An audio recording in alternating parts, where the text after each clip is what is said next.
Bukan skuci itu lempar, ada opak melompat. Iya. Memang aku bukan main nih opak berani sekali, Kang. Dari kelebar pitolong, opak naik kamari pelan-pelan. Ke opak bilang, opak memang jago nih. Opak reken so tua sebagai penyelamat. Opak bilang, bukan begitu. Tak mau cari siapa yang dah tolak. Topik dua hari ini Kote. Iya. Topik tentang standar keselamatan pelayaran. Masihkah jadi masalah? Jadi orang masih berfokus dengan musibah kebakaran KM kapal Barcelona 5. KM Barcelona 5. Yeah. Masih dibicarakan karena masih panas-panas ini. Masih DP. Api saja masih untuk lihat masih berasap sedikit. Jadi ini standar keselamatan pelayaran. Iya. Itu adalah serangkaian aturan dan regulasi yang bertujuan untuk apa? Supaya menjamin ini keselamatan kapal, awak kapal, penumpang, dan di lingkungan maritim selama dalam pelayaran itu.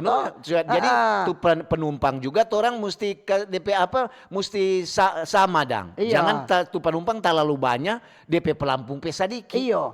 Jadi standar ini mencakup berbagai aspek, mulai dari DP konstruksi kapal, DP perlengkapan yang Anda bilang tadi, baru kemudian operasi. Jadi DP manajemen keselamatan ini itu perlindungan di lingkungan kapal itu semua. Berarti kan untuk termasuk juga kenyamanan dari penumpang.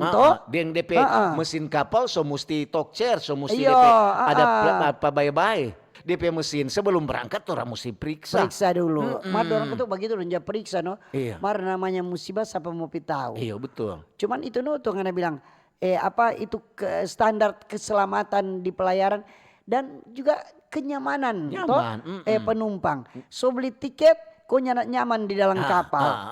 Sedang tempat tidur sebenarnya ada. Nggak ada. Kurang. Kok ngele mau berjalan sunin boleh. So nyaman itu. Itu sekarang mungkin dengan begini dorang standar keselamatan untuk pelayaran. Dorang so making lebih bagus. Karena ini penting sekali ini keselamatan pelayaran. Keselamatan pelayaran ini tanggung jawab bersama. Itu antara pemerintah, itu pengusaha, kemudian pengguna jasa ini penumpang-penumpang ini Iya. Kadang-kadang juga orang dia bilang aduh dengan kejadian begini orang ada pelajaran buat orang. Iya. Iya tuh. Maksudnya jadi pelajaran dengan adanya begini ternyata harus seperti ini.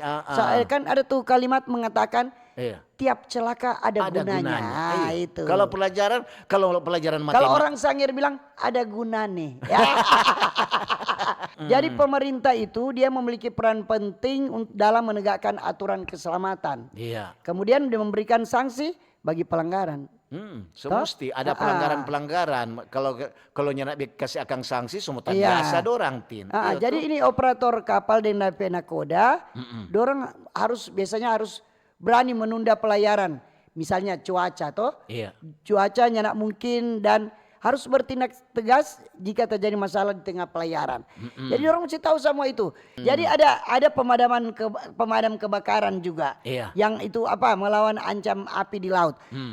Kalau udah bilang begini, kan ada pemadam di situ. Ada. Kita udah lihat tuh video ada donda semprot. Ada. Tapi nyanda mati tuh api. Tetap dia lebih besar. Mungkin pemadam dia secukupnya. Biasa di kantor-kantor juga ada tuh untuk standar-standar keselamatan kantor. Iya, biar cuma tuh kacili-kacili itu tuh. Jadi mungkin tuh DP belum amat itu api. So abis tuh DP isi di dalam. Tapi tetap semua itu namanya standar. Betul. Standar bukan melebihi. Cuma DP standar-standar ada semua. Yang pasti juga orang mesti perhatikan semua itu untuk orang keselamatan diri. Iya tuh semua. Masing-masing orang so tahu mesti bagaimana. Ada teman tuh ibe begini. Aduh nyanda kita bingung nimpangnya berangkat tak so mau. Trauma. Karena iya orang tadi kalau kita orang panggil berangkat tak pergi. Kau dengan anak takut nyanda. Kapan mau takut? Kan orang nen tahu itu orang saja berjalan boleh orang celaka. Toh ada sementara berjalan boleh tapalaka. Iya, betul. Jadi orang nen tahu kapan dimanapun orang terjadi kecelakaan orang nen tahu. Karena namanya musibah tidak ada yang tahu. Iya toh. Kapal tamu takut ternyata takut. Betul juga kata orang topik hari ini tentang standar keselamatan pelayaran. Dia tuh kadang-kadang ada jadi masalah gara-gara nyanak standar, kurang dari standar.